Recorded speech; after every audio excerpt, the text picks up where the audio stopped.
Philippine Armed Forces or Philippine Air Force po nagsagawa naman ng ocular inspection sa Mangaldan National High School bilang paghahanda sa nakatakda umanong pagbisita ni PBBM. Para sa detalye ng balitang yan, kasama natin live si Idol Joanna De Vera.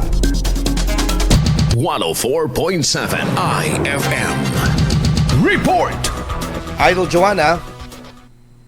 Pinaigting na ang paghahanda sa Mangaldan National High School o MNHS kaugnay ng nakatakdang pagbisita umano ni Pangulong Ferdinand Bongbong Marcos Jr. sa bayan ng Mangaldan ngayong darating na Biyernes. Ayon sa pamunuan ng MNHS, bandang alas 3 ng hapon na magsagwa ng ocular inspection ang mga tauhan ng Philippine Air Force o PAF sa oval ng paaralan bilang bahagi ng paghahanda para sa inaasahang pagdating ng Pangulo. Sinabi ng pamunuan ng paaralan na nauna silang makatanggap ng direktiba kaugnay ng gagawing paghahanda para sa presidential visit dahilan upang simulan na rin ang koordinasyon sa mga kinauukulang otoridad.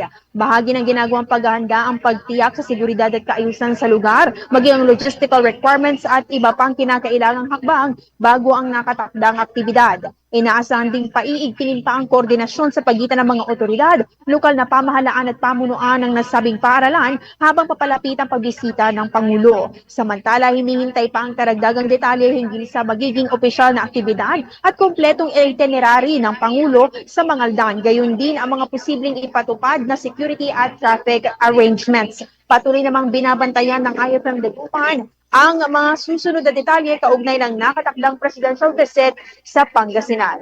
Kasama mula rito sa IFM Dagupan, dito si Idol Joanna De Vera, Tatak IFM. IFM News. IFM News. IFM News.